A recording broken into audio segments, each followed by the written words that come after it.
international. Nous sommes situés en France, en Belgique, en Suède, à Kinshasa. Pour vous servir toute information, n'hésitez pas à nous contacter sur www.bomokoyamboka.com. Tokeneka likolo, na ba information na bino kitoko. Boya. Ndeka toyebisa bino, nous sommes international. Na minute to na kati ya Panama, ici c'est Paris. Yoka ko meka kaka, tokoyeloka kitambala na yeli no sistema kitambala mama mui. Kitambala mama mui. Kitambala mama mui. Digitalo ba mama. Site yango bana mboka bino tout. Boyaka na site sabe bon moko. Mikolo site ezakaka moko. Kombo nango pe bo moko ya mboka.com. So lingi ba message makam nyonso ba publicité olingi omona na pe bien ya kaka na site na biso www.bomokoyamboka.com. Esimba mina yemoko digital momo yepe.com. No mona ba ser na biso Jili do mona ka basi kitoko na mibali kitoko talaka yo mo bino mo botalaka bomokoyamboka.com. Merci Beaucoup ma soeur. www.bomokoyamboka. www.bomokoyamboka.com. Pour nos internautes, www.bomokoyamboka. Bomokoyamboka. www. Juste na sortie à station Zikestam. Donc quand on presque na station métro, au cause de Lingu, au est que Tuengen, au est que Northboy, au petit na Zikestam. Donc même pas une minute na station. Il y a Zikestam na 4 Stockholm, na Suède. Lady K Salon finns i Zinkensdamm i Stockholm. För att komma till oss, du tar tunnelbanan som går mot Friängen eller Norsborg och du går av Zinkensdamm station. Det är precis där vid stationen. På höger sidan du kommer se Salon Lady K. Vi finns där i Zinkensdamm station.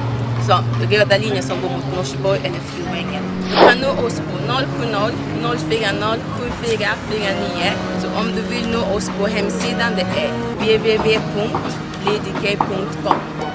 Och om du vill också följa oss på Instagram, det är Ladykay Afro på Instagram. Numéro de sa téléphone est là, 070 040 74 49. Ce qu'on nous porte sur notre site www.ladykayafro.com. Papa, yaka. Mama Irene Lady K. Oya salon Lady K. Yeyo mama ka peut de mere yeyo. Lady K. Mama Irene. Mama, sengone yo ipanzeni mubimba na kata Stockholm. Baluki makambo teli kofi. Ezendi na salon Lady K. Salon Lady K. Salon Lady K. Mama, tu yuki na kata Stockholm. Kuna uze ulete saba marié. Uze kusana baswe de visite bat. Baswe de visage. Nelubege nenge yengo. Mama Irene.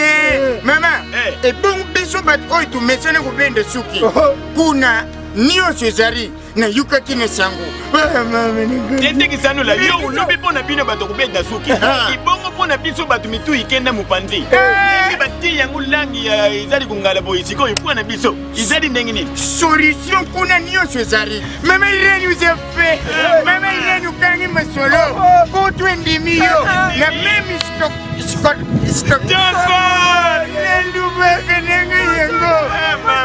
Bamininga muchuchu basarona bangu posa kusa Salon Lady K, Kano Kaka.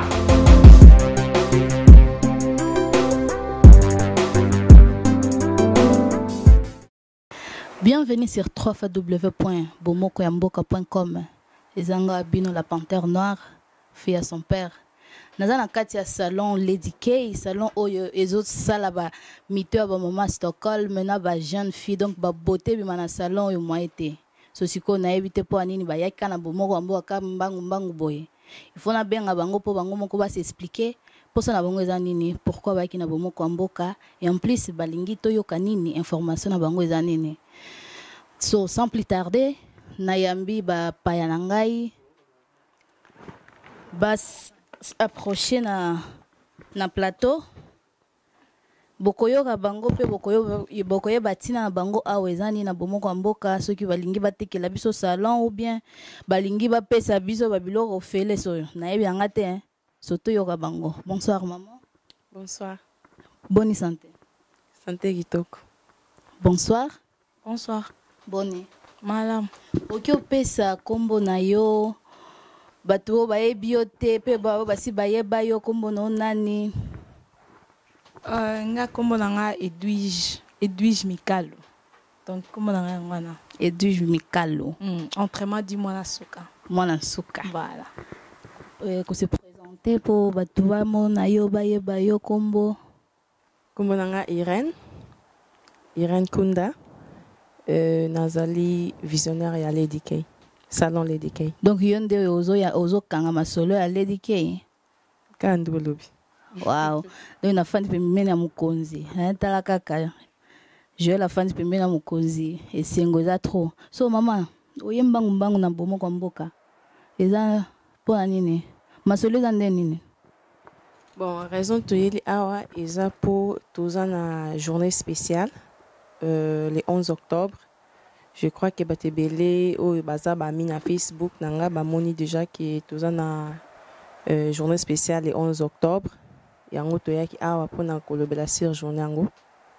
So journée spéciale on eza journée anini au ko balisa ou bien za baptême moi na tonini. Bon, journée spéciale le 11 octobre eza ouverture officielle à salon Lady K parce que salon si fongwama mais officiellement non te font la salon te. Donc eza jour boko bénir ou baptiser salon. Donc eza jour oyo eza ki bato baya quand on a salon mais des fois baya baraté Lady K bato yoka Lady K. Donc il y a lancement officiel à salon. Bon, lancement officiel à salon officiellement kotalisa ba cliente na biso na ba misusu ba biso te. Lady K eza nini? Lady K sala nini? C'est là. C'est qu'on a programme on a le 11 octobre. Oui, le 11 octobre. On a programme on a le 11 et aux alandenge nini ezaka koya totali salon yango et après tozongi. Non, le 11 octobre c'est un samedi. Donc le programme est que samedi à 18h30 tozana na salon. Tozana ba invité basi ba invitation déjà. Tozana na salon à 18h30. Programme est un peu moins est déjà pour un jour wana tozana tosakisa midi bon eza vraiment na koloba ke jour tolingi totalisa na bato Lady K eza nini de na hotel koloba tozapina ba modèle na biso ba rolakisa juste ou bato représenter Lady K vision à Lady K. Donc ozana bato bazo représenter vision ya Lady K. Ko représenter jour wana. Ko représenter jour wana. Parce que moni mutu sa ka salon tam so ya ka sala rasta des fois éviter que Lady K ba sala soutenir à part au ya sala. Donc ça jour wana za ki to talisa vision ezanini parce que la carte Lady K on a linko ba mingité bon maman parce que tout le monde tout na Lady K zani Lady K le binini pourquoi Lady K donc ce jour là ndé ba koza réponse siko na bato oyo ba koza opportunité te ya koya awa le 11 wana na 18h pour ceux qui balingi bayeba makambo ya adresse place Lady K zalaka misala nini basala na Lady K donc o synthétiser yango kaka ezate po pesa biso ba programme na bino nyonso te po wana eza o bomba ngo pona le 11 so siko pona bato o baza makokite ya koya jour wana. Bon, salon Lady K est na 5 stam. Na ba ba habité, na ona no ba ya si comme ça tous a raté. Tous na 5 stam. Donc juste pembe na station. Soko bimika station, au mona salon izawana ba koma 5 4. Donc Lady K salon izana 4 wana. Donc ce qui mtalingi na peut-être adresse précise à Ringwagen 8 Ota. Surtout bana c'est doit. Ringwagen Octa. Donc, pour nous un salon, au cause de la ligne rouge, qui a Freeway, il y a bien Boy, le D, au qui est 5 stam, station 5 stam. So sikoyo osala yo moko awa ou bien ezala ndeni nozana bato baedaka yo ou bien moko osala makambo na suki po yo moko mokonzi? Non, nga naza visionnaire. Lady K eza toza team monene na sima Lady K. Oui, toza team monene. Toza donc yango jour wana bato bako comprendre plus. Lady K eza nini, Lady K sami na nini, Lady K bato yoka Lady K msusu bakanisa comme pourquoi donc question na zango tellement mingi. Pourquoi ka Lady K? Oui, ba msusu pe benga Lady. Bon, Lady K wana en anglais. Point anglais. Lady K. Non, parce que visions internationales. Et après visions internationales. Donc c'est ça. Nakoloba. Et là on se ngana lobape. Toza qui vraiment a besoin ya ko inviter batu nyonso jour wana na salon. Mais eza passe parce que espace eza vraiment mingité à cause batu nyonso. Donc na salon to limiter ki moi nombre moko wana na salon. Na 18h30 des programmes ekobanda. Après nde toza na after party. Parce qu'on a after party wana nde to baki batu nyonso bakoya batu nyonso baza invité. Siko na salon pour toi côté fois na invitation ou bien zaka kota ofele na non na salon na salon le 11 octobre na salon eza invitation par invitation. Donc otindi déjà ba invitation na bato bakoya. Totindi ba misusu pe bakozwa mais eza invitation pour na espace. Pour na espace. Donc makambo eza koyindaka na capitale Scandinavie. Stockholm ezolamuka. Basalon comme na Stockholm. Oh yo maman osala 6 ans na plante ata yo moko ezala te. Yaka na Lady K basalo coiffure moko kitoko. Après na oloba yo tata okende te na kota kuna te. Bon, tolingi tolobela po na after party. After party et ko tourner ndenge nini ezala ndenge nini tokolia ou bien tokolia te potala kaka biso batutu lela kolia wa moite et ezala pe wapi. Donc après to sema mbasuki to kende to zana soirée pa efi nguli la grande dame et bandana 22h à l'aube. Donc mutunyo po nakata salon mutunyo so yate eza na invitation nakata soirée mutunyo so kokoya. Donc onyo sa monique aïe na soirée pour fêter na biso et longo na Lady K aïe jour wana vendredi le 11 octobre. Donc na 22h à l'aube. Donc na bosani soutenga loba toza na 50% à partir le 7 ti le 11 pour na mambasuki. Donc souki nyonso monyo on a besoin à planter à kanga mèche souki nyonso modèle nyonso perruque o eloko nyonso mtaningacha. Donc toi na 50% il y a promotion na biso. Donc après on a le 11 on aussi ça.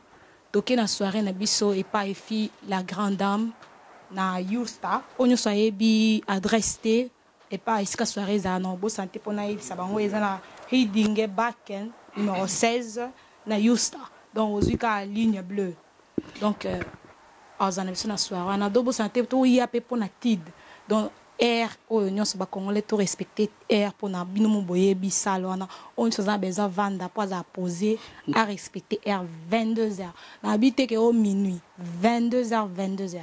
Donc yamana congolais mo boule pour na makambo air balobi 22h na nganda Viber chez Yemoko la grande étage na suka maman nguli. Donc ce que après 22h wana hôtel ma soirée mo bimbati lobby italio. So, besoin d'un programme nini na soirée wana yozala nini? Tona ba surprise ebele moi dans la surprise nyonso ezate pono bato bozasu na posa roya te. Donc na fona pesa bato posa roya donc na pesa ba on lo o nyonso za besoin ayi moko mona. Bino mo boya so boye beloko nini o Lady K abombeli biso jour à soirée wana. Eloko nini Lady K alakisi pona ba kunae bato nyonso boya le 11 octobre. Donc boya bebele na bingsi no boya jour à soirée na Lady K abombeli so masola kitoko to sepela na ebike bo sepela to sepela biso nyonso merveille maladie na ebike o sepela jour wana pe okozala okoya basali osuki ya half prison 50% et banda partir à les 5 le 7 le 7 octobre. OK. À partir journée le 7 mardi donc ezala e bana le 7 sti journée Si le samedi, on a le 11. Si samedi le 11. Donc, so yom tolinga biloko ya moins cher, yaka le 7 ti samedi. Wana ba okanga no suki ya moins cher. Yo soki omoni ozala pasi olongola ba prix pona yebi ba prix ya wa te olongola ba prix wana te. Ya le 7 ba solo makambo moins cher. Po suki babi suki nde sala mwasi. Ya tia oloba bote nde. Omona ndenge ya nanga ongengawa. Oza batusha K. ezaka batusha K so soki opelingi batushe yo ba retoucher yo ba donc ba formuler lisusu elongi na yo ndenge ekoma yaka à partir à les 7 bozana donc prix ya half prison 50% en français bakati ndambu donc mbongo wana bakati ndambu prix wana ba oyo okena ngo pa na bino siko wana nde ofuti na ledike les 7 oya ozana elo mso bakisa bon nalingaki na profiter na occasion oyo pe na ko remercier ba sponsor parce que mama tolobela naleli na Swahili les amakamba ba sponsor tolobela le 11 octobre ma pour le 11 octobre ngo ndenge ko salema poto yebi déjà que oleka bien donc soki muta raté le 11 wana za passe hein mutu so raté le 11 wana arotikala na ba question toujours yo poni na sentir ngo makila na ngata ndenge ba vene o la kisa makila ndenge o yo la kisa ki le 11 yo za matata le 11 vraiment et eza journée moko eza onde na lobby ba o ba za ba question eza jour mon Irlande Eric Momo Lady Kaza na sponsor donc na vraiment ko remercier ba sponsor o ba rosala ki o ba sali déjà qui journée wana et les kakoleka bien toza na ngoli déjà la grande dame vraiment ba merci belé na ngoli puis toza na source divine à Londres. Wow. Donc il y a plutôt une semaine wana. Donc semaine wana où il y a 50% na toza pena guidil il y a source divine VIP à Londres pas aux ala. Toza na BGK management donc cerveau à Lady K. Souvent on Lady K donc cerveau à Lady K BGK management. Toza na bon sur place ce jour là. Congo Mokope. Bazape ba sponsor na biso. Bon bino moko pe moko ya mboka bo un mboka biso moko bo un mboka bino moko bo moko ya mboka donc ba merci ebele bon et puis mwana suka et pas sponsor et puis sponsoriser journal vraiment merci vraiment merci même na ba cliente nanga vraiment na koloba merci bino pe bo sala ke Lady Kezala bino pe bo tsama boko pour Lady Ke kindeli boso. Donc, merci vraiment. Merci. Ça fait combien de temps Lady K est à Stockholm? Et où meli ou bien Zaka Yasika? Donc, Lady K, ceux qui t'habitent légalement, par exemple, hein, parce que Lady K, histoire est à Moulaï, mais surtout, il y a Namukuse, Lady K Bandi il y a 4 ans passés. Mais nakati ya 5 instam tozo sala inane na nakati ya 5 instam donc ils a masole banda depuis donc tozo kola kaka wow bozo kola kaka les jeunes managers Lady K azoko la kaka papa na Steven na Stomy Lady K ezoki ndekaka kuna mo problème likolo etonda so tika to kitisa bango kuna na se po batebele ba kendaka likolo to masaka Lady K okita nde na se boya na fréquence hein au mona ngote au sentir fréquence sauter donc le 11 octobre à wana 5 stand boya to renouveler salon na biso ya ndeko na biso et robanda bino bolingaka moitié boye na bino les 7 to betel bino basuki na bino so sikoyo zela dabona tuna poza suki ya moitié est-ce que za kitoko na ndenge ya prix normal talarage et bah semaine wana iza semaine toujours là ça Lady K zandini donc tout ce souci ya ko bakisali donc to betango na ebité pour semaine iza déjà na moi mpepemo ya Lady K na ebikote donc esengo moko iza déjà ya otalisa na bato qui est Lady K donc to travailler plus que plutôt ya normal et l'obité le roi iza 50% sur tout ça la bato parce qu'il y a ndam non qualité donc Lady K d'abord la qualité on est vraiment important qualité à service dans le souffle toujours toujours tant mtata abimi libandi ça langa bien tant ba singa na mona suki mo bona bika izayo donc ba client to yanga na ba yebi l'édiquer ba yebi pe touche à l'édiquer donc touche toujours ça. Donc tu as déjà caché les signatures. Ouais. On a profité pour l'occasion pour nous ça ba tanti nanga ba maman nanga ba ya nanga ba leki nanga nyonso oh nyonso ba sa suki misu ba mona ra l'édiquer na musika banga après mais occasion ngo pesa melibino le 7 le 8 le 9 le 10 le 11 donc boya et belé bo ça se profiter na temps o la misu ate na ko katembo ngeleke belé mais trop ba katele bino ya ndambo moi machette demi penza donc boya bo sepela on boni mo boye bilé dike boye ba bino mo basuki donc les dike soit simi mutu na le dire penza donc masolo kai taka yo moko ye moko mannequin bo mona ndenge mutu nezo ngenga kobanda mutu tina yo ngenga. Je pense que tu comme presque na fin à émission. Ceux qui vous en est loko bakisaka pour la journée le 11 bo bakisa. Ceux qui vous en ndenge mutoko ki peut-être moni na zinanga togia train ya nani na zo adresse ya mabe na oki obenga bino ceux qui na bungi. Est-ce que oki pesa numéro et en plus nalingaki na tout na ceux qui mutalingia kanisa ceux qui bo planter yebo sala tissage il faut benga pas réserver place ou bien zaka koya bikota kota bien zaneni. Bon tout ça la ka drop in tout ça la pena mutoroza pe rendez-vous. Donc je crois numéro bo affiché wana mta simba marambetali ba rendez-vous ba ninyeza Noëlla Chiza, donc merci na yopa soza déjà. Numéro ne bimawana. Donc mtako benga, mtako s'appelle drop-in. Donc tout font là de lundi à samedi. Lundi ils a drop-in. Et pardon, non, excusez-moi. Lundi ils a rendez-vous seulement. Donc mais mardi, samedi, on a des drop-in na oko s'appelle oko boukepe. OK, c'est aussi quoi vous font la air nini bokangape air nini. De 10h30, client à Souka 17h. 17h, des clients à Souka à côté. À côté 17h, oui. Ok. Donc, Bobandi, 8h. Oui, non, 10h30. 10h30, 17h, client à Souka. 17h, client à Souka à côté. Ouais. Donc, après 17h, tu me souviens au côté. Non, après 17h, tu me souviens au côté. Tu as peine un site. Site n'a pas pesali.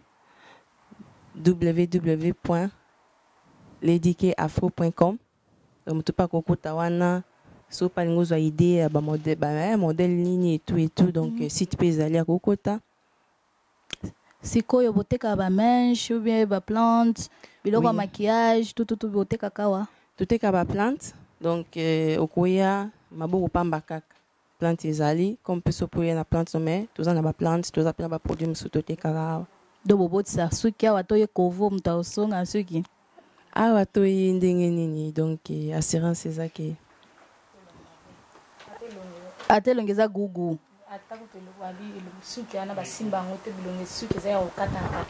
mutasimba ngo lisute mais so e parler dike au simba suki na mutu nyonso kama oka suki route ko bimana ngo ezaki mabe donc les dike pa na EGT donc masolo ba nyonso Stockholm o nyonso ba ko sa suki pa les dike bien non lo ba bien les dike po ba misusu mona sa suki ne so wa période kosa wana lokuta donc suki les dike nyonso sala o nyonso simba yo mona ke différence ça. Donc, oh, l'eau qui n'a pas voyagé, quand on a voyagé à Londres, Belgique, pas que ça rasuki, il y a ça là, donc il y a la ligne à col, il y a rose tonga, il y a nyos. Donc, on a mon botala, non, mon thème, le roi périque, mais la périque était plante. Donc, j'étais. Bon, la ibino moko, bon, mona, hein, les dika yoko fungola bana Stockholm miso to boy bozaba o boss boteka bo somba batike ka bo kende soki matonge bakanga bino soki o eza matonge te ko manini bandal ah ouais sinkestam de o pesa mbongo nini gombe o eza gombe to boy okende su matonge o yo kende ka matonge kuna basalo soki to komi na gombe awa soki mon fleury je ne sais pas. On a rappelé il faut pas respecter heure. Donc tido yo buki, on so benga na numéro et quand même na C. So buki heure na 16h faut respecter parce que biso ba kongo tozana moi difficulté à heure. Donc on peut ça heure 16h, au bima 18h. to 17h on a la bouka qui déjà tid donc faut tous en respect à air wana donc lobby air no 12h yeba 12h pour les ana batum soupe au ba bouki donc air ozo yeba ki 12h yeba bo salo souki muto calculer l'édiki azo calculer déjà soit bandi souki 12h aussi ça par exemple na 15h yozo bima 15h wana donc monite ke wana zo bebi sa musala donc air faut yeba air donc au PCR non 14h il y a 14h donc 12h donc on y a peu avance il y a 1 minute donc on a bendara ba tout pour na air et puis na soirée na biso 22h avec donc 22h na habité minuit donc 22h oye pour ça il kamo tozo sepelisa tozo sepelane longo ya sortie officielle na biso donc voilà bosunga baninga vraiment eloko yo idée o eza vraiment pétété eza idée moko bien pour ba jeune fille ba maman surtout les mamans yo lobi ki na koma nanga déjà maman na besoin de suki tété y a pas l'éduquer ba salo suki ko maman nanga yo ka de pote ki tambala il faut na pixe mdele ba sali suba perikte pour bolekisa boye pas l'éduquer ba sala bino suki bo salo suki a bien bo sala pena basil tout ça la basil tout ça la ba marié na ba marié oui tout ça na ba marié maman tout ça na ba marié la plante ateka ba plante on a plante à péruvien il y a ba brésilien nyonso mususu otenga ngana la tia ba synthétique te oza besoin plante azanango tika synthétique donc nyonso anazanango moi suka ngape na che donc so za ngo besoin obengi ka numéro ko affiché wana ya zanango nyonso prix à la prix à bien pour au moins batumsu ba banga na bango prix vaut mieux ami bois kana synthétique après 2 mois c'est ba solo la nango so yo prix a o ekata okyo kata tout prix a wa na éviter donc na rolo ba pour les moments ata beaucoup sur internet pour tala ba prix aller diquer dans salon morote na stock comme ça na prix toi na ngona minute donc après bo matisa ou bien zaka pour bo benda ba client ezaka pour te benda ba cliente mais to kozalaka toujours na sie ba wana na qualité ya likolo so siko soki na bozala na ba catalogue ya ba modèle soki mutu alingia ya sala modèle bien toza na ba catalogue okyo pe kopesa mutu conseil te omoni modèle oyo ote na ndenge longi na eza forme ya mutu na eza ote okipe ko conseiller mutu pona makambo suki bien côté wana kutu ba client ba yebi ba o ba visiter salon ba yebi ke des femmes so aya azana idée te metanga obima sepeli donc tout ça là toujours on a toujours que cliente azala satisfaite pe kota la idée na ye to sangisi idée to sala loko moko ezaki ngapi na sepeli ngapi mosali na sepeli na ye pe to sala sepeli. Les jeunes managers il faut mama ya awa basala isuki donc il faut ça makambo osenga te ba maman surtout les mamans na lo belande ba maman po biso ba jeune fitala kaka moko to bino moko boyebi surtout ba maman boya awe pa l'éduquer soki olingi omeka d'abord à liboso ya les 7 ba meka ta omeka omona ndenge obima na kitalatala après wana o continuer na sima o kobanda koya sikoyo omoneza na ba na msusu il faut na ba carte ya ba visite ou bien ba carte ya ba membre ba carte ya ba solde yo bino pe bozana nani wana oui tout ça en carte visite ezali quand soki na gagné la musique acoustique et live et ça donc jour wana soki na te pardon na oya kaka il faut ka tozala il faut ka boya Dimitri il faut ka oya trésor on a besoin de jour wana bomoko mboko za na pointe madame déjà zaline déjà papa déjà wana sololi a sololi pona mbasuki papa momo sololi na donc maman papa na benga papa nyeso papa faut pesa maman mbo ba sa suki kanga liboko te pesa papa maman jour wana mbongo le 7 pour papa momo déjà déjà apesi na donc a sololi déjà sololi yo ta sololi nga yo ta folo tuna ngani ya 50% te ya yependa mobimba ya sa mama et papa ya na vision donc ya moi sina ko za biloko ya machette ya sololi ya 100 déjà 100 ya boy kutu ma ko diviser na bité yo banda déjà 20 au moins ko diviser na izo aider bato ba kimaka ba prix ya oya ou bien ça peut promotion pona ba client na bino bolingi ba ya moi promotion ya Lady K. Bon, tout ça, 50% on a payé parce que le quoi la semaine on a ouverture officielle et à salon. eza quelque part pe moyen na biso ya ko célébrer yango ensemble na ba cliente na biso. Donc yango wana to monaki 50% na donc eza le quoi cadeau to pese pa ba cliente na biso. Yango wana tokomi na suka ya émission oyo Eric Momo mokonzi ya Irlande yene mutazo kanga masolo ya Irlande mikolo donc j'étais Lady K ezobima le 11 zo ata soki ozwa jet privé nanga wana zo yango kaka pona journée wana pro ozongisela ngango na nani na garage problème ezato yaka na sortie ya Lady K. Toza pe sponsorisé na Ndudi Fondation. Il pas appelé parmi ba sponsor na biso so na tanga ki été. Donc merci na EP. Merci na Ndudi Fondation na sponsorisation ya Lady K. Merci na Maman Ngouli la grande dame. Merci na ya mboka umoja wa inchi. Merci na bomoko ya mboka. Merci na la mannequin. Il faut qu'on a bien un mannequin. Tala kan nengaza. Mannequin Edwige Monasuka. Merci na Yope. Merci na Jeffy Lokadi. Garçon alata na mbongo. Donc yé mbongo nde salaka. Azola taka na mbongo. So wana ebite ndenge nini mais bino moko abotala alata kana mbongo. Sans oublier Karel la mignonne. Merci na Yope. Merci na salon Lady K. Après awa ba okata na ofanda na basalanga suki. Prochainement je pense que on a nani na 50% ngapé. Ngala na raté et atabilo moko. Kongola lela yo ofela wa. Donc na 50 soki lingi raté 50% na yo wana. Italio mais yeba ke les 7 si na samedi les 11 wana oza na 50% na yo ok na 50% no ndako otiki 50% mususu awa oya basali yo suki basali yo maquillage bo maquillape basali yo maquillage no ya kitoko surtout les mariés yo ebi ko sali bala oza na fête na anniversaire bo suki par exemple na sa fête na anniversaire na lingi na bengi sabino boya na ndako popo salanga suki et que salama. Bon, ma famille surtout solo là quand m'taza intéressé à lingi que tout solo la bengi tout solo bien. Surtout au moins les ana ba marié mususu ba na bango stressé ko uta soki wapi po baya côté oyo ba va et vient wana au mona ko kanae telnika bokinde sur place bo sale suki wana bola tsepe makamnyo c'est silana tout tambolaka vraiment tout tambolaka tokindara yete boy tokin donc eza ndina beza li solo. Si vous êtes intéressé à bien tout ça, tout tambola vraiment ma ville mingi, surtout à Néo, tout tambola mingi. Donc bien peut international international donc tout tambola mingi. Lady K, c'est l'anglais.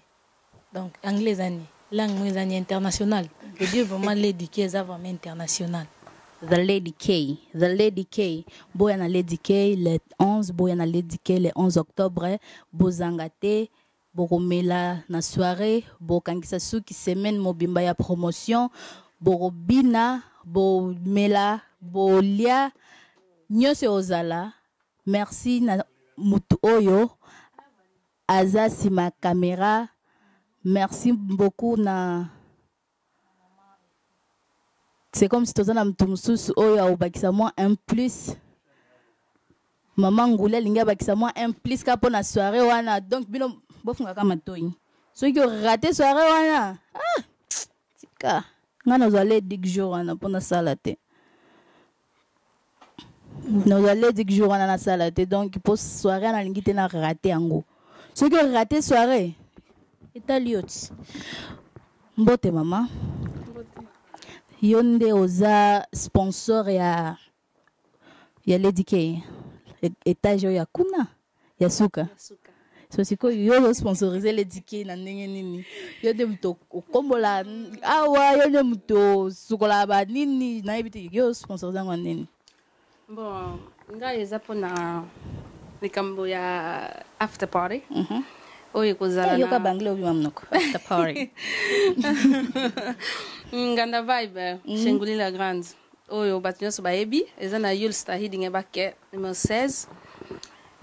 Namona kaka babi il faut to sungana Lady K donc azali eza salon moko donc ezo sala biso basi to zala na kate ya Stockholm.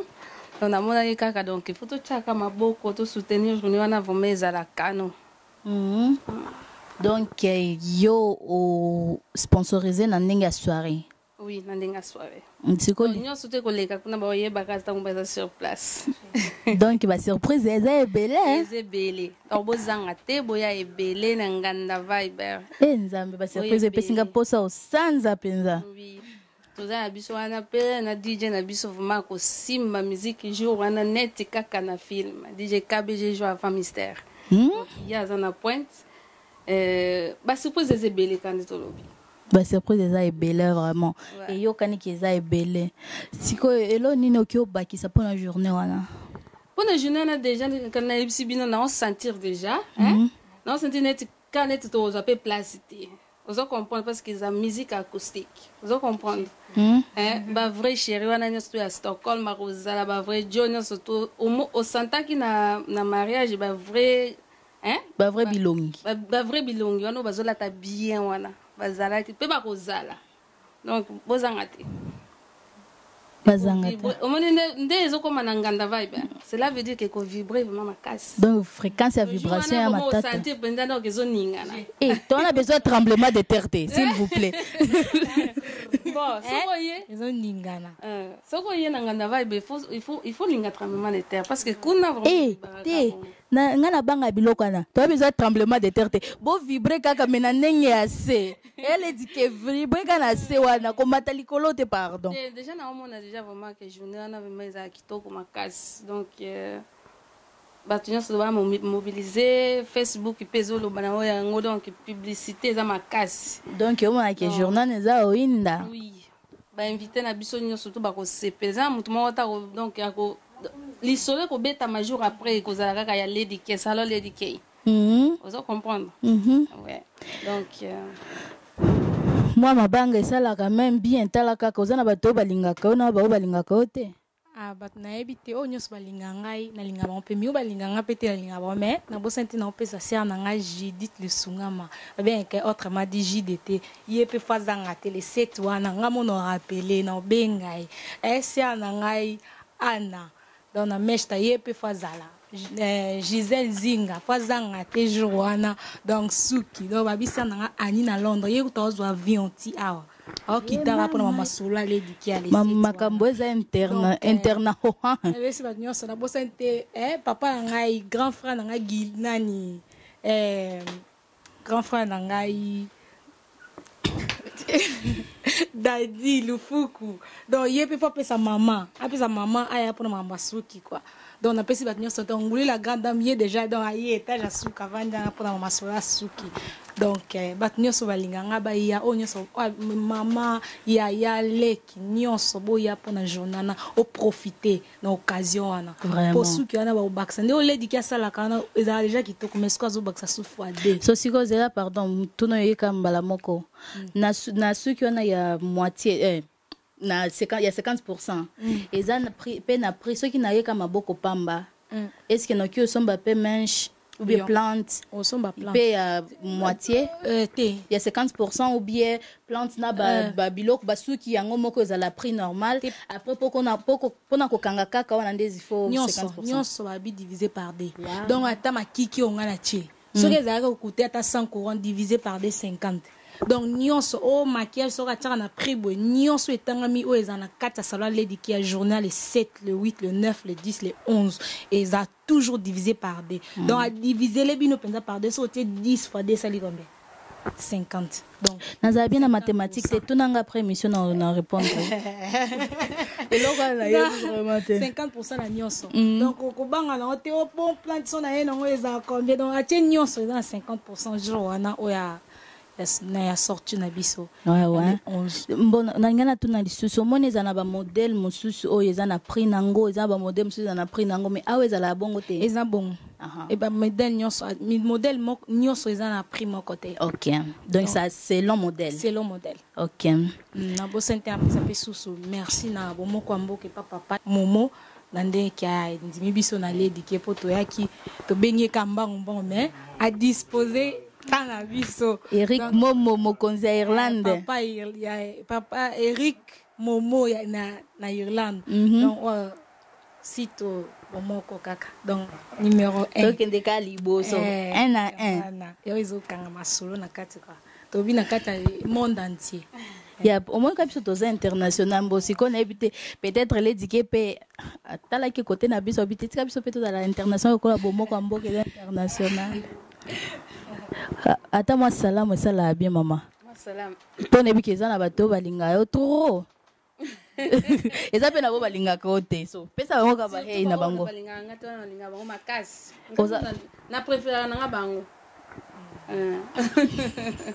Na préfère bango makasi. Bon, un grand merci vraiment na bomoko ya mboka babi site ezaka moko.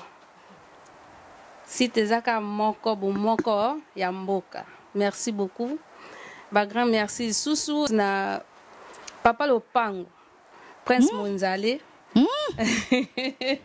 Babi face à la kaka. Donc toujours parce que na on a déjà na ebi déjà que yé pas ça la campagne makasi pour la journée wana donc match exacto. Oh fallait le bi tokos. Donc journée za net na Hollywood. Eza filmé net na Hollywood. Donc ekozala vraiment matata jour wana. Ba poche za vraiment ya kovimba donc ti ozoya surtout ba mibali ti bozoya wana ba yela bisote ke no ba vandi soki ba mesa ba mame fetonda. Yeah. Mais ngala yebi ke na vibe vraiment makambo wana sala maka air nyo donc jamais mon que table place vrai jour na ba vandi est la vide. Donc na yebi ke match za déjà bien. Match exact. Donc na pesi mbote na ba o nyo surtout ba linganga na vibe ba o nyo so pe ba na ba ya pete boya jour wana pe bo profiter. Comment on a le quoi l'édiquer à cause à la sur place va profiter pe comment on a pe nganda vibe. Bon mo kamboka pe à cause à la peine donc nyonso jour wana kozala kaswana bon mona makambo nyonso kuna ba couleur ebele rouge jaune chocolat noir bilongo nyonso ezala kuna l'impératrice show yo pe ya na ledike basala osuki sans oublier Candice la douceur yo pe ya koto yo Monique bino bofanda kuna ba panama boya pe koto frappe zawa talaka loboko eza pembe na ngaya so ya gauche tala kaka Julio mtoto magamba Lady K na éviter na olotango na butu na olotango pour ce jour on a raté ango vraiment et aux ala bien te boya les 11 boya to célébrer et lokonde qu'on a biso asali eza vraiment bien pour na lokumu ya biso moko ba congolais pour na lokumu ya mboka na biso pe to lembi ko kende libanda ko luka ba place ba sala biso suki faut na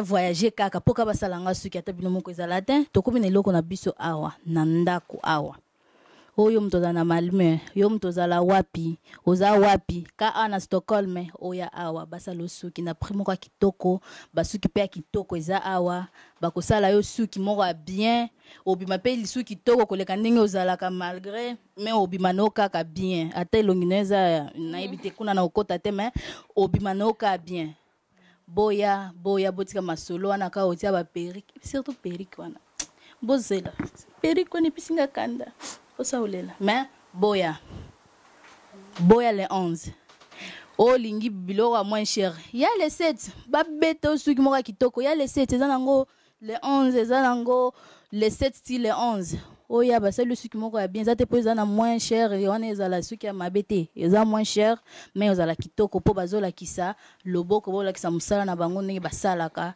boya promotion eza bo raté te Karel ko raté promotion te ponga na zoya les 7 ngana na fonga la porte wana to comme na suka ya émission na biso na pesi d'abord merci na HD l'homme digital mokonzi ya bo un mboka Mokonzi Abomoko Mboka, merci na celui qui est derrière la caméra, sans oublier na oloba kombo na été kombo na na oloba ngote mais sa partie wana na pesi epe mbote maman na aboya libanga na tembe mais mbote noka place oza merci na batu nyonso o bakolanda émission oyo émission sans nom ezaka kapona topesa lancement ya salon na biso Lady K ekozala awa na Stockholm bokomona ba affiche numéro ozala wana pembeni ou bien awa kuna mais bomona ka numéro na nani na écran bobenga ozaba information nyonso po eza nyonso te toloba awa na émission et en plus ce que lingi oyeba tout Yaka awa na salon na 18h30. Merci en plus tokomona nana jour mususu tokomona kaka. Ciao. 3W Boboko ya Boka. Boboko ya Boka. Na balandi nyonso ya WW. Hein? Veut dire un. Hein? Ya Moka. Donc tozaka toujours pendant le balikamba Lady K. Eh boyo babino bo sentir Lady K ngelo ba donc Lady K pour la journée na biso sortie spéciale à Lady K et ça le 11 octobre. Donc na bengisi ba maman ba tantine. Hein? Onyo so balinga ba tantine a swag. Eh ba vrai chéri.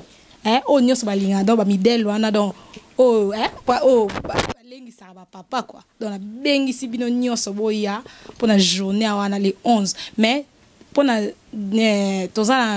le 7, le 8, le 9, le 10, le 11, tu as divisé par des 50%. Donc, mutu nyonso azan besoin sa suki. Oh, koko sa te ko na mbongo te. Yaka no bandano le 7. Pour babi le 11 wana et ça déjà plein. Après soto aussi mamba suki yo bon mama yo mto bon si suki. Bo suki va na ndako. O va zora suki na ndako na kata kiti. Donc esimba te. Donc faut ya journée wana ka le 11 wana to keta pa maman na biso babi nguli la grande dame. Donc étage o wana ya suka et zala kuna bien so boyebi na hidinge Bakken Sexton 16 à partir de 22h non quand 22h jusqu'à l'aube. Donc maman papa yaya les qui respectait r 22h après avoir ça suki nao faut pour la que ça suki wana faut suki na batnyo so ba monde ngot musala o aller diké on a beau sanité donc biso no soto kanga ma journée wana donc ekoza ya royinda donc divisé par des bandits le 7 le 8 le 9 le 10 le 11 pour les mso kantaka le 11 pour les 11 et zana batebeleza juste bato baza ba invité la journée le 7 le 8 le 9 le 10 mutunyo sa koya na et puis soirée na biso ezale 11 wana dans na bengsi bate belé faut boya journal bino boyebi donc et ko ninga n'est pas papa jao enfant mystère et ko ninga na mabe donc na bengsi bate nyonso à suivre quoi. Rendez-vous n'est pas manqué. Tantine tomoni oza awa na salon so tolingi toyoka ba impression na pona salon oyo be pona nika oye awa eza eloko moko malongeza côté oyo ou bien ndenge nene. Naye awa parce que na salisi baso qui va place belé. So monium tatinga me pisi kase ke sikanelo malongeza le. Ba salo eza nango ba sala na bango baso ki mai. Kosala baso ki pekeseni quoi babi moi mukena bangenge nae donc et pas renzo côté aux aides de suite parce que mingi basala nga baso ki menatikala ko sepela na moté donc aza en fait façon na sala ceux qui n'apprécient vraiment mais babi za na patience nini patience na ndenge nini e umela kato ou bien azana ba client ebele ou bien patience na sens nini parce que soit kangi obi masute hein donc so côté une fois so bo changer ça lo c'est quoi comme terme mabe donc patience na ndenge wa donc kangi ope na meka okangama ba ke moi ça kanga mobile na kisi to ko mobile ko tinda ko nganga pona akanga mwasi moko boy donc ye façon ko sala soki façon ngengise longino do ezala ki akangi yo et alors zala na patience que o continuer na ye quoi parce que solo bio ki maye pose on eza so facilité parce que façon bimi ki o baby si confiance moto mso remplacer yo ah bon donc ezande bonga wa soki yo kangami kamba moko ah oui ba bien vraiment meki akangami do ba mama ba meki na Lady K ba kangami quoi. Wow, donc Lady K eza matata. To continuer kana micro baladère na biso. Talaka neba mama oyo bazoya kaka na Lady K. Sikoyo na yebite. Etage suka. Yoka awa ta place ofanda musika me yoka awa. Otie ba benzine na yo ba biloko na nyuso yoka awa na Lady K pone. Bon, quand to lobaki sale zaka moko Oyo babi que non ils ont amis fidèles. Ingelo bani. Ou besoin à crédit awa je ne sais pas. Mais awa to yaka mobimba parce que to yebi que ti o ye ato ye na suki ndenge ni tozo bima donc mutu nyonso ifalula. Donc Lady K ezokanga masolo kanga kala biso toza ba client 4 ans ngo toza na Lady K. Na Lady K. Wow. Ouais. Donc bo c'est pas la musala Lady K ndenge osala. Azosala musala na ye kitoko. Donc oya roboya ngo aza mutema mabe. La roboya ngo vraiment aza mutema mabe. Donc biso kaka na Lady K. Bino kaka na Lady K. Ouais. Ba va piquer dans la peau na Lady K. Donc bo piquer vraiment dans la peau. Mais si ça tina c'est donc moi kutoke ne place musu sezate. Donc musala yo sala mape yo. Elengi makasi. Yo mokozo mona Lady K batusha Lady K. Kaka nyonso kolinga modele nyonso kolinga donc Lady K donc akosala nyonso. Vraiment Lady K azosala ba mama ba oboya kobima awa. Ye kuna lobike il faut avoir la patience. Il faut avoir la patience. Ata suki bebo bite il faut kana kende pas Lady K mais naza ntate il faut kana kende kuna donc azokanga masolo na kati ya Stockholm. Aokanga masolo na kati ya Suède. Lady K toujours na top. To kiteka na assez pour likolo etonda. Merci beaucoup zaika micro baladeur poto yoka ba impression ya ba cliente na biso pourquoi ba yaka awa pona nini peut-être balia ba ntabasa biso to yeba yango ana to yebi elo nini etinda bango ba yaka kotoyo. À la prochaine, bisous.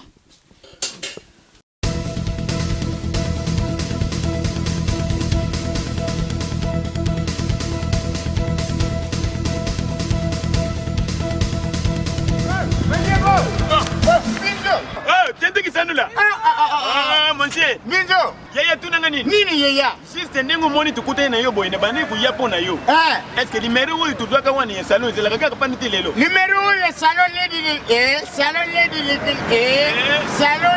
salon Lady K elubeke nanga yongo yaya kaka boy numéro yango zela kana ukaka kilelo kutunga pe Minzo na za kunyandi mbangu pana yo koni ya pana yo ne zwande numéro tente Minzo ngai na zade ku yayi pana yo ne ya kutwa numéro yo di sutu za ku ya kutwa numéro pana ngai bandi ndenge nini mais yo ulubaki yo ni mutu zama yele ubomba numéro nga je suis bourrique siko ngale na uya kutwa numéro pana yo tente yo ulubaki na ngai simba numéro wana yo kubungisa yangu te siko yo bungisi yangu te ozande mayele te na yo ne mutu bomba ka numéro yangu ubungisi yangu tutu ndenge yo ni mutu bomba ki numéro ya salon Lady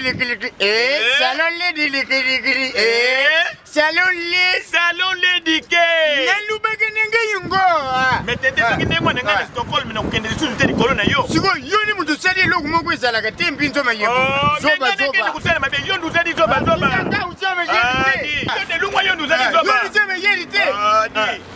numéro bapendaki bana yo ukama tubungu zozali kuluba na yo ndike kubungisa na yo numéro siko bakupenda biso suki ndenge menga na yo kendo suku na moni moyen te na kukende susu na Stockholm te mbinzo mayebo problème nini obino boko bendela yo na tente abusi numéro mais non numéro bungi ya nini ya salon Lady ya salon Lady K nelubeke nenge yingo nyenzo lobaka na yo kaka numéro izalaki pa na yo mutu lubi na ngai ubomba yango ukamati numéro ubungisi kozali kobenda na pamba yaya na minute ndenge toza koloba ye moko mère wana azali sur le terrain mère ye moko azali yaya soki botiete menga na komema bino tie esika mère azali ye moko boyoka oyo nini ye koloba yaya mère Lady K aza na terrain yokana na mabele yakati yo te ya solo yo utali kulubaka no mère azali sur le terrain aza sur le terrain tellement aza sur le terrain ngani yo tellement yo bungisi numéro ngani bungisi numéro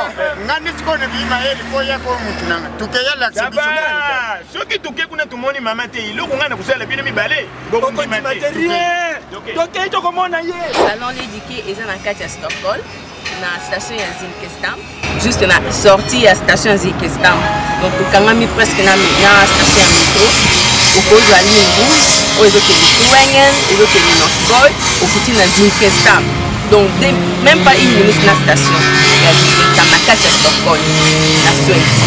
Lady K salon finns i Zinkensdamm i Stockholm. För att komma till oss, du tar tunnelbanan som går mot Fruängen eller Norsborg och du går av Zinkensdamm station. Det är precis där vid stationen. Du går höger sidan, du kommer se salon Lady K. Finsta e 5 estamos tá com. Só, eu da linha são como nós boy e free wengen. Kan no ospo 0.0 0.4 nie. So de wil no ospo hemsidan de www.ladykay.com. Om du vill också följa oss på Instagram, det är Lady K Afro på Instagram. Numéro de sa téléphone est là 070 040 74 49. Sur une portale sur notre site www.ladykafro.com.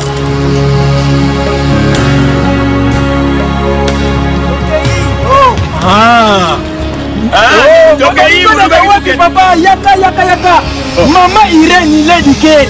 Oya salon Lady K. Yeyo maman gapo de mere yeyo. Lady K. Mama Irene. Mama, sengone yo ipanzani mubimba na kata Stockholm. Balubi makambo teri coiffure. Ezende na salon Lady K. Salon Lady K. Salon Lady K. Mama, tu yuki na kata Stockholm. Kuna uze uler saba marié. Uze kusala baswe de féliciter baswe de bizarre. Nendu begenenge yengo. Mama Irene.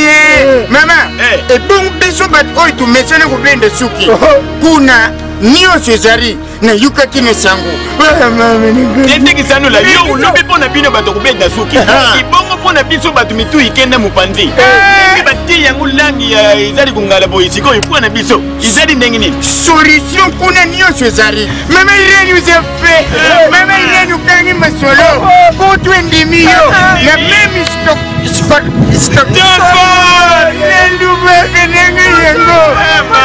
Bamininga muchuchu Barcelona bangu posa kusa Salon Lady K Kano Kaka.